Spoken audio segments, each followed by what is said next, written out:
parte de nós. Ser firme e lutar, faz parte de nós. Chorar e sorrir, está dentro em nós um motivo de caminhar e vencer. Está dentro em nós um motivo de caminhar e vencer. Parte de nós.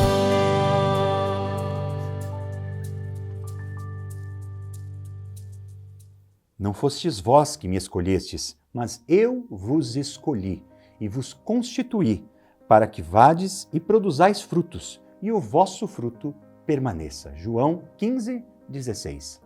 Esse é um pedido de Jesus que nós, do Movimento Aliança de Misericórdia, batalhamos para cumprir, pois fazer a vontade do Pai é o nosso alimento. Foi e é por tantas pessoas que precisam ter um encontro com Deus ou uma nova chance para viver dignamente que o nosso carisma existe. Por isso, no programa de hoje vamos falar dos frutos dessa obra também da Festa das Tendas, que desde 2008 tem sido uma verdadeira colheita. A Festa das Tendas é um dos principais eventos do Movimento Aliança de Misericórdia. É uma grande festa onde toda a família se reúne para lembrar sua história, partilhar experiências, louvar e adorar a Deus. Em 2022, o evento foi realizado no mês de abril em Cachoeira Paulista, na sede da comunidade Canção Nova. Uma oportunidade de reencontros, mas também de gratidão pelos frutos de uma colheita tão generosa que se estende ao longo destes 22 anos de existência e de serviço ao coração de cada pobre material ou espiritualmente. O encontro com a Festa das Tendas e sendo direcionado por todos os membros da comunidade Aliança de Misericórdia, ele pode gerar muitos frutos para a igreja, frutos de conversão, frutos de serviço à igreja, um serviço que é inestimável, preciosíssimo para a igreja, frutos de resgate de vidas, frutos de salvação de muitas almas, frutos de amor à igreja, sobretudo, e aos seus sacramentos. Então é um fruto inestimável. O que me chama a atenção no carisma da Aliança de Misericórdia é fazer aquilo que a maioria não quer, que é justamente estar com os mais miseráveis da sociedade. É estar no meio da Cracolândia, é estar nos lugares mais esquecidos, digamos assim, mais obscuros. A Aliança de Misericórdia chega lá e chega como uma luz para iluminar, uma luz para salvar, uma luz para resgatar. Então, o que mais me chama a atenção é isso, né? Esse desapego dos membros ao estar no meio daqueles que são chamados de miseráveis, ou seja, que vivem na miséria humana, na miséria social e na miséria espiritual também. Agora, o que Deus fez comigo ao passar pela Aliança de Misericórdia foi justamente essa experiência do desapego. Eu estava numa paróquia, eu estava com tudo muito bem organizado, carro, plano de saúde, salário. E quando eu saí de lá e vim para a Aliança de Misericórdia, eu fiz uma experiência de providência. Depender de quem? Só de Deus. E quando eu fiz essa experiência, eu descobri que é a melhor que nós podemos fazer. Depender de Deus é a coisa mais importante na nossa vida. Então eu agradeço a Deus por ter me mostrado o carisma da aliança e aprender com Ele que o homem só pode depender do seu amor e da sua misericórdia. Eu sinto que eu experimentei muitos frutos, né, durante esse tempo dentro da comunidade. E o primeiro é essa experiência da misericórdia que transforma, né? A misericórdia me alcançou, me transformou e transformou completamente a vida da minha família, né? Eu costumo sempre dizer que ao longo desses anos na aliança eu pude contemplar diariamente pequenos milagres, né? Aqueles que a gente vai vendo, as pessoas que se encontram, as pessoas que vão transformando no dia a dia, né? Eu pude perceber isso em mim, porque eu sinto que hoje, diante da missão que Deus me confia, né? É Ele mesmo que tira de mim coisas que eu nem sei que eu tenho, capacidades que eu nem sei que eu tenho, né? Dons que eu nem sei que eu tenho para poder oferecer e de repente eu me vejo fazendo aquilo porque é da vontade dEle, né? Para que outras pessoas possam ser alcançadas. Assim como Jesus subiu a Jerusalém para celebrar a festa das tendas, os membros da aliança também procuram nestes dias de evento voltar à essência. É uma oportunidade para agradecer por todos os bens e maravilhas que o Senhor realizou nesse carisma e para suplicar a presença dele em nosso meio. Padre João Henrique, fundador do movimento Aliança de Misericórdia, acompanha de perto as histórias de vida, de caridade e os testemunhos que surgem a partir de uma experiência real com a misericórdia divina. Caridade é loucura evangélica. Eu lembro uma outra vez, uma coisa que aconteceu em Pedreira aqui. Estavam fazendo um momento de carnaval dentro de um estádio. Depois pensei, por que o carnaval católico tem que ficar dentro do estádio? E fora havia o maior carnaval da região, na rua, bagunça, um monte de povo. Éramos 1000 pessoas mais ou menos dentro do estádio, um pouco menos. A certo ponto fui na porta com o Santíssimo, oramos, fizemos um momento de adoração e eu pensei, eu vou sair na rua. Senhor, dá-me um sinal. E naquele momento uma missionária, Eveline, que estava conduzindo a oração no microfone, falou, agora o padre vai fora da porta para abençoar a cidade. Ela entendeu que ficasse lá abençoar. Para mim foi o sinal de Deus. Saí e todo o povo atrás. Dentro do carnaval com o Santíssimo, uma loucura. Mas não é que aconteceu que as pessoas começaram a chorar na rua, fechavam os bares. E quando nos aproximamos do carnaval, eu só queria abençoar de longe, o povo atrás. Padre, em frente, em frente. Eu fiquei com medo porque não queria que fosse profanada a Eucaristia. Mas Jesus me disse um dia, eu sou profanado nos sacrários, onde sou deixado sozinha, não nas ruas, porque eu quero ir ao encontro do meu povo. Aí saí. Aconteceu que o dia depois todo o povo do carnaval veio dentro do nosso estádio, onde fazíamos este encontro da renovação. E a partir daquele ano não teve mais este carnaval, não sei por quantos anos, não sei se depois retomaram, mas me falaram que terminou este carnaval. Só que recebi tantas críticas de pessoas de igreja, né? Porque é uma coisa arriscada, mas eu acho que nós, no amor, não podemos ter regras. Temos que ter ousadia, claro, com bom senso e também com discernimento. Porém, se não tiver um passo de fé, o mar não se abre. Eu sinto que a misericórdia de Deus alcançou minha família, né? Eu vi uma experiência uns anos atrás muito forte com o Padre Henrique. Quando meu pai fez uma cirurgia, eu fui acompanhá-lo, né? Depois ele voltou para poder terminar a recuperação do Botuquara. E fazia 30 anos que meu pai não se confessava e não comungava, né? Naquela estadia do meu pai no Botuquara, o padre prontamente foi atendê-lo, né? Ficou lá atendendo meu pai em diálogo e confissão 2 horas. Quando o padre saiu do atendimento, ele falou assim, filha, né? Esse filho estava perdido e foi encontrado. Vamos fazer festa, porque hoje seu pai volta para a igreja, né? E ali a gente preparou rapidamente um jantar para poder celebrar a vida do meu pai. E hoje eu contemplo meu pai, que todos os dias acorda às 3 horas da manhã para poder rezar pela minha vocação e para poder rezar por toda a comunidade, né? Sempre preciso de um intercessor, alguma coisa, eu recorro ao meu pai, né? E eu vi a vida dele ser transformada, de uma pessoa que se sentia às vezes sozinha, até mesmo com alguns sentimentos assim de tristeza, mais depressivo, transformado e encontrado pela misericórdia de Deus, né? Então, aquilo que eu dou para Deus é nada diante daquilo que Ele realiza em mim todos os dias, né? E também na vida da minha família. Eu tenho o desejo de amar mais a Deus. Quando eu olhava para o tema, né? E também via assim a minha pequenez, via o medo que eu tava de poder falar, né? Isso é a primeira vez que acontece, né? Não sei nem por que Jesus me escolheu. Mas de amar mais a Deus, esse foi o único pedido assim que eu fiz para Ele, né? Que eu queria fazer a vontade dEle para que eu pudesse amá-lo mais, né? E aí a gente vê a simplicidade, a vida, né? Aquilo que eu faço, somente Ele sabe das lutas diárias, né? De estar lá, de rezar, de permanecer fiel, né? E a gente vê que essas lutas, depois elas se transformam em frutos, né? E para mim, esses frutos são sempre especiais, porque sempre Deus faz assim comigo. Não é aquilo que você faz, Gilmara, mas é aquilo que você é, né? Então, perceber que a nossa vida, o nosso testemunho toca o outro, mas não toca para que ele venha até mim, mas toca para que ele possa retornar a Deus. Nossa, isso eu quero amar mais a Deus, né? Para que ele continue. Por isso nós precisamos desejar entrar dentro do coração de Jesus e beber desta fonte, e beber desse rio, e beber desse amor, e beber dessa misericórdia.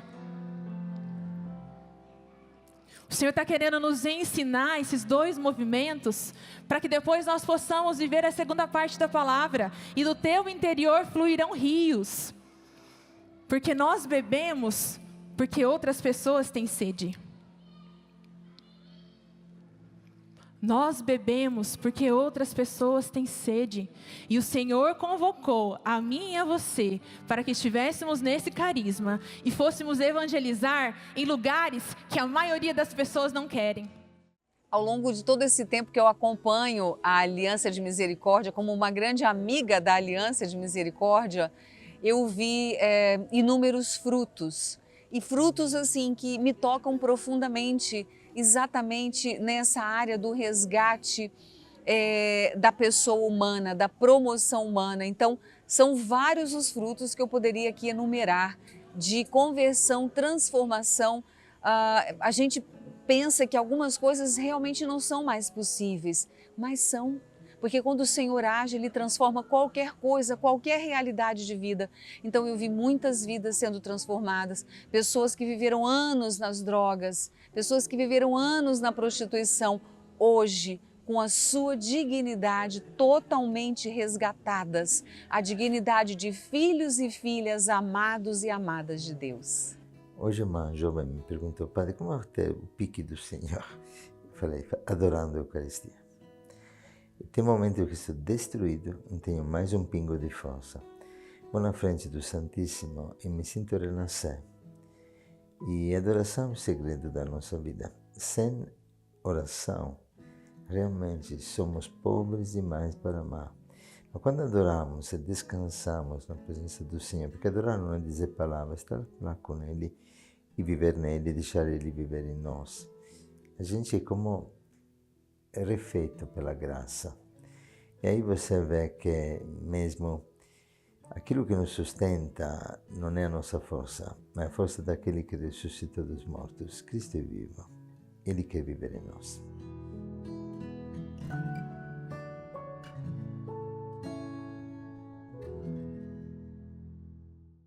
Quantas vidas transformadas!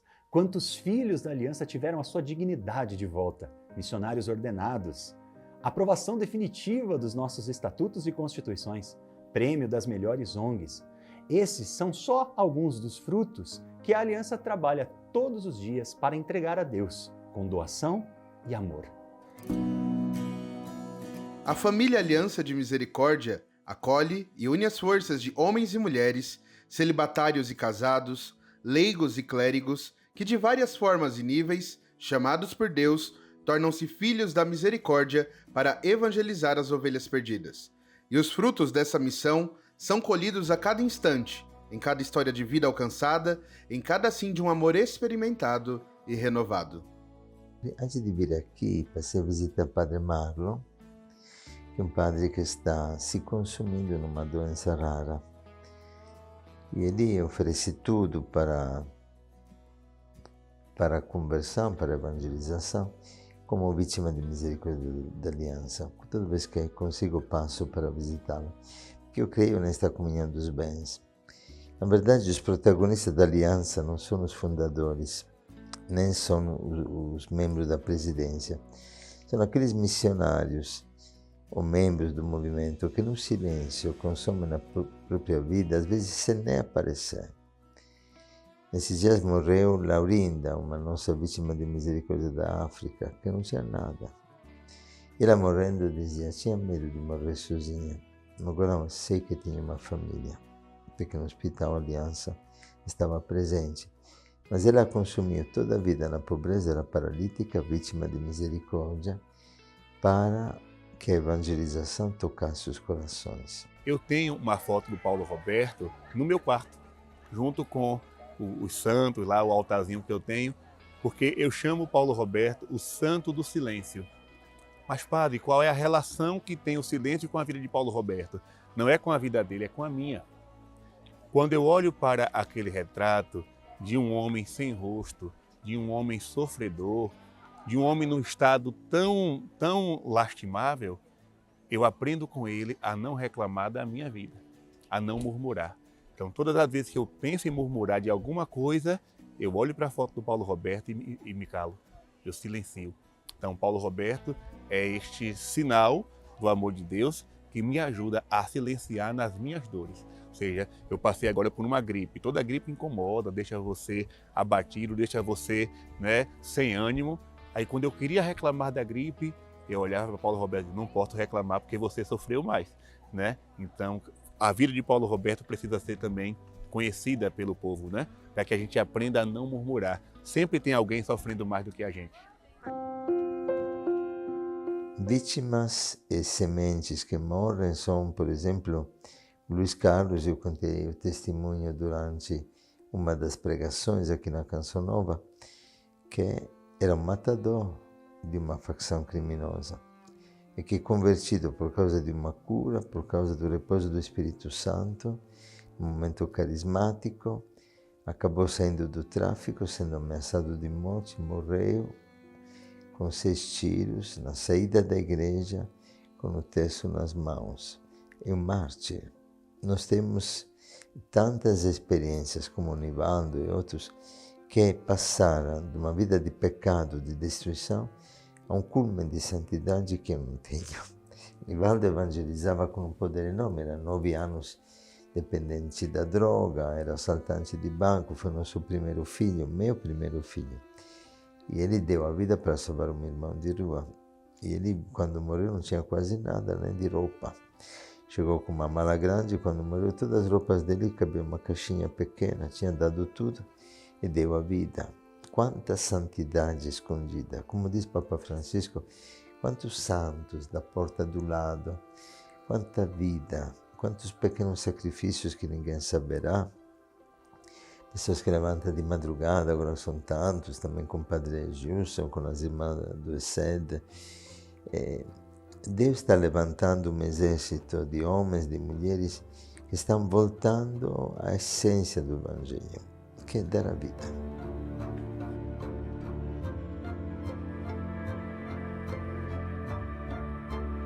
Eu conheci a comunidade 18 anos atrás. Eu tinha um barraco no moinho, os meus filhos eram pequenos, Hoje já estão todos grandes, que foram também criados no abrigo também, porque eu não tinha condições, eu caía e acabava não tendo condições de criar e na droga não tinha como. Então, enfim, aí eu conheci eles, eu morava num barraco lá e eles estavam entrando, sabe, entrando assim, quando chega a pessoa, era a primeira vez que eles estavam entrando no moinho. Eles nem conheciam nada, eles só estavam entrando para evangelizar, E eu estava indo buscar droga. Aí eu encontrei com eles. Aí eu encontrei o Padre Henrique, mais alguns missionários que são velhos, que eu já não me lembro mais. Encontrei com eles e comecei a conversar com eles. Me pararam, eu não queria nem parar para conversar, Com aquela pressa de buscar droga. Comecei a conversar com eles, eu achei muito legal o trabalho deles, Mesmo assim. E aí eles não conheciam lá, direito, então comecei a apresentar o pessoal. Eles começaram a ter um trabalho dentro do moinho. Na minha vida, como se tivesse salvado a minha família. Porque hoje os meus filhos são grandes, eu não perdi, assim, entre aspas, eles cresceram dentro da aliança, um abrigo, assim, Mas eu não perdi eles de vista, entendeu? Então hoje a gente está todo mundo junto. Creio que ainda não vimos nada. Eu creio que a aliança vai crescer depois, não quero ser apocalíptico, mas eu creio nisso, depois da morte dos fundadores. Porque se a semente caindo na terra não morre, não dará fruto. Já o Senhor chamou vários pequeninos nossos, como Nivaldo, Maria Paula, e sempre com esta entrega de vida houve um crescimento. Eu creio que a aliança é uma profecia para o futuro da igreja. É uma nova forma de ser igreja. Uma igreja família, uma igreja laica, uma igreja onde o padre não é mais que o leigo, onde o casal não é menos ou não é mais do que o celibatário. É uma forma de ser igreja na vivência concreta de uma palavra, que é a nossa palavra constitutiva. Uma forma de ser igreja na liberdade do Evangelho, sem tantos esquemas, porque a igreja tem que voltar à simplicidade do Evangelho. Eu vejo um fruto grande, mas acho que ainda nós estamos vendo um broto pequeno de uma vida que vai crescer muito mais. Porque eu tenho certeza que a igreja do futuro terá um rosto parecido com este que Deus suscitou no meio de nós, como a família de Nazaré, onde havia o sacerdote, que era Cristo, havia um casal, e havia também o celibatário, porque os dois eram virgens. Como viver isto hoje? Mas Cristo, que era sacerdote, era submisso ao casal, era submisso a celibatários, era submisso a uma mulher, e era obediente. Onde está esta dimensão de um clero que se torna servo e não dono? Como diz Paulo, não somos donos da fé de vocês, mas somos colaboradores da alegria. Eu sonho uma igreja que volte realmente à simplicidade do Evangelho e onde nós possamos amar os pobres, sem reservas, sem muitos cálculos. Porque para vencer uma cidade, o único cálculo que Jesus pede é quem não renunciar à própria vida, é tudo que tem, não pode ser meu discípulo. O contrário do amor é a posse. Que alegria é a pobreza. Que alegria é viver cada dia dependendo da providência.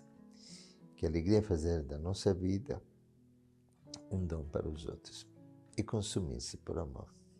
Não fostes vós que me escolhestes, mas eu vos escolhi e vos constituí, para que vades e produzais frutos, e o vosso fruto permaneça. João 15:16. Esta é a palavra de Jesus, meu irmão. É um convite para você e para mim também. São muitas as sementes que podemos plantar e os frutos que podemos colher na vida de tantos irmãos que sofrem. Venha conosco e nos ajude nessa missão.